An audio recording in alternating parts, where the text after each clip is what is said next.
All progress begins with a bold departure from what has been. The world is full of men who cling to tradition as though it were a lifeboat, but I tell you, tradition can become an anchor if it is not examined. To merely repeat the past is to deny the future. The man who would rise must learn not only to respect what has come before, but also to question it, to improve upon it, and when necessary, to leave it behind. I was born in a time when the industrial world was in its infancy. Steel was expensive, unwieldy, and thought impractical for great structures. Iron ruled the day. Experts declared that steel could never be produced cheaply, and certainly not on the scale required for bridges, railroads, and skyscrapers. They told me it was a dream, a dangerous dream. But I could not be content with what was declared impossible, for I had seen, with my own eyes, the future hidden in that stubborn metal. Innovation requires boldness, not rashness, but courage, to step away from the crowd, to risk being mocked, to be willing to endure the skepticism of men who find comfort in the familiar. This is the price of progress. When I threw my energy and capital behind the Bessemer process, many whispered that I was courting disaster. They said, "Carnegie has gone mad. He has left the safe path." But what is safety if it leads to stagnation?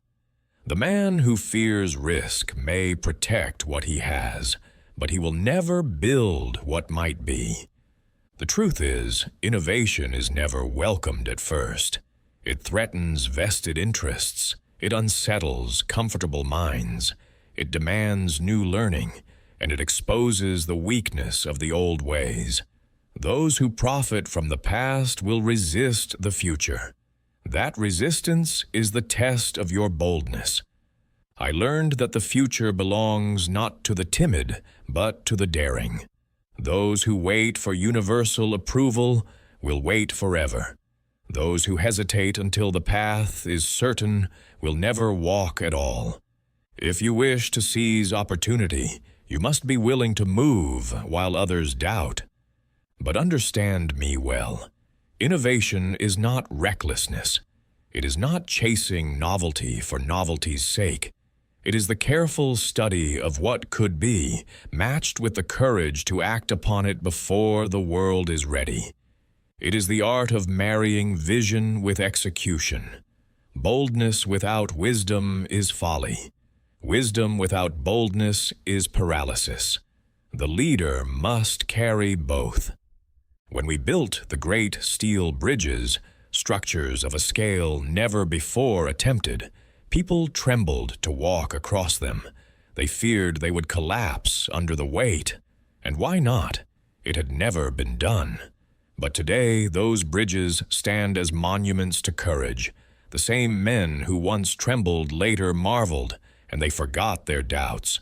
Such is the way of innovation. Ridicule at first, resistance next, acceptance later, and finally, admiration. I ask you, where in your life are you clinging to iron when steel is available? Where are you bowing to tradition when the future is knocking at the door? Too many excuse themselves by saying, "It has always been done this way." That phrase has killed more progress than any enemy army. The innovator must instead ask, how can it be done better? Let me give you this counsel. Innovation begins not in the laboratory, but in the mind. It begins when you look upon a problem and refuse to accept it as permanent. It begins when you imagine a solution no one else has dared to pursue.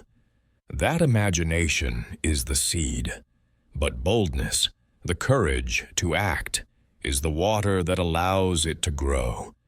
Do not despise small beginnings. Every great innovation begins as an idea dismissed by the world.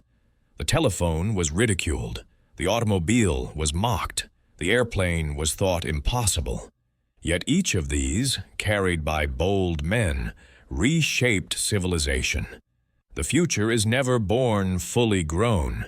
It is nurtured by courage until it stands undeniable. I have often said that wealth is responsibility. In like manner, boldness is responsibility. If you glimpse a better way, you are bound to pursue it, not merely for your own gain, but for the advancement of all. Innovation is not selfish. True innovation lifts the world. Steel did not enrich me alone. It built the railroads, the bridges, the cities. It created jobs, homes, opportunities. That is the purpose of boldness, to seize the future, not hoard it. So I urge you, dare to think differently. Do not be enslaved by custom. Respect tradition, yes, but never worship it. The world does not reward the man who guards ashes. It rewards the man who kindles fire. When you face the choice between clinging to comfort or venturing into the unknown, choose the unknown, provided it carries the promise of progress. The timid will call you reckless. The entrenched will call you a dreamer. But if you persist, the day will come when they call you visionary. Boldness is the bridge between ridicule and respect. Cross it without fear. Remember this: innovation is not for the few. It is for anyone who chooses to see beyond today. Whether in business, art, science, or personal life, there are traditions waiting to be improved, methods waiting to be reimagined, futures waiting to be seized. If you would lead, if you would build, if you would leave your mark, you must summon the boldness to innovate. I have no doubt that the future belongs to those who dare. Let us be among them.